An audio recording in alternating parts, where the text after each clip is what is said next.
There are many ways to rig the main sheet on a Westsail 28. The most basic arrangement is a couple of blocks screwed down to the cap rail, running through a double block at the boom end. It's not particularly elegant, but it is quite functional. This is a very nice 4-to-1 purchase from the boom end to the lower rail on the stern pulpit. It allows for a full opening of the lazarette lid. This is a 4-to-1 purchase that runs from the boom end to a main sheet hoop that is attached to the boomkin. The main sheet hoop is an option that's available through the Westsail Parts Company.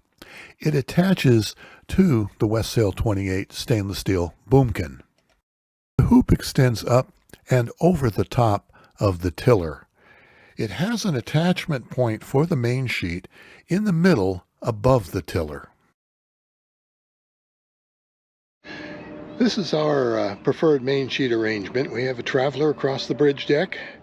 We have a 6-to-1 purchase up to the boom. The position of the bail on the boom is approximately 2/3 of the way back from the gooseneck. And this is what we prefer after trying many different variations on this boat and other boats that we have owned. As I mentioned, we've used different arrangements for our main sheet over the years on Starwhite and other boats that we have owned. What we have on Starwhite now, and what we've been using for the past decade plus, is just a main sheet traveler that runs right across the bridge deck. And we have a 6-to-1 purchase, and it does terminate here in the cockpit. Another popular way of leading the main sheet is to have the traveler across the bridge deck, have your purchase, be it 4-to-1 or 6-to-1, but at the top block, the line then runs forward to the gooseneck, down to a turning block, to a foot block, and then back to the cabin top. For me, the downside of this particular arrangement is that when I do want to work with the main sheet, I have to leave the helm, the tiller, and come forward to release the main sheet. The reach from my position in the cockpit here is just too far. Now, admittedly, if you've got crew on board, it's a simple matter of pointing and saying, release that line when you go to tack, and you can stay at the helm, or vice versa, they can stay at the helm while you do things. But when you're single-handing, the reach all the way forward here is just a bit much.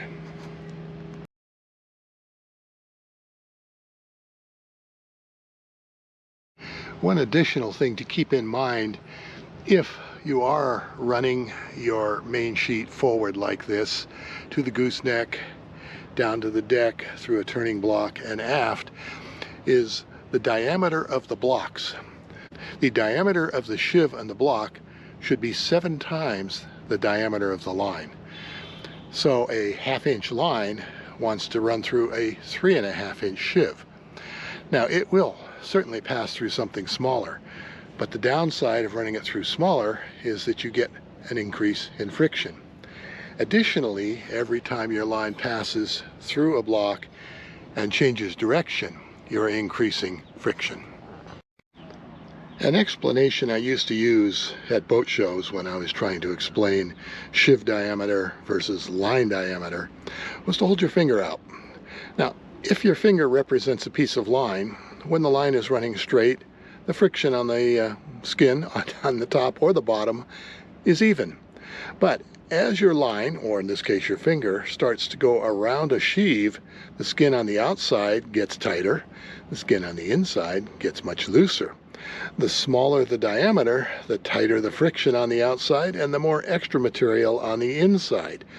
And this is exactly what happens when you run too big of a line around too small of a sheave. Some block manufacturers will actually indicate on the sheave or on the block what size line the block is designed for.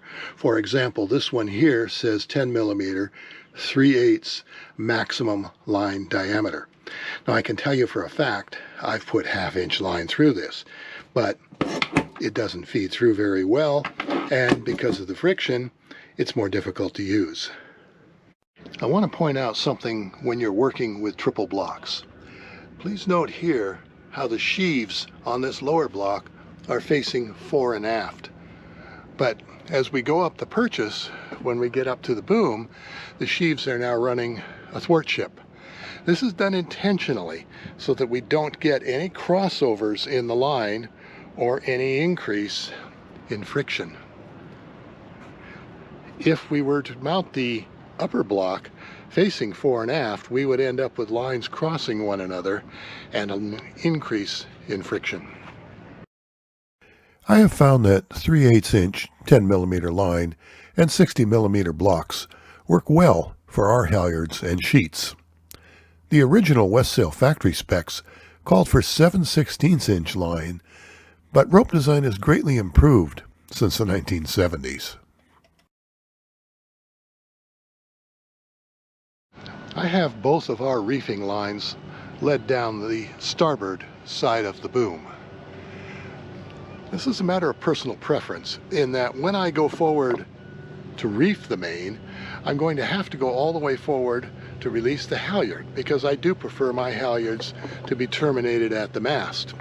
Additionally, up at the mast here, I have a topping lift so that I can raise and lower the boom. By pulling up on the boom, I scandalize the main. I put a bunch of bagginess in it, which makes it much, much easier to get the reef in. Now, someone asked me why the number 2 reef line seemed so short. Well, keep in mind that once I put in reef number 1, the line for reef number 2 is going to drop down, and then it will be plenty long enough. Right now, obviously, it doesn't look like it's long enough to even get to the reefing winch.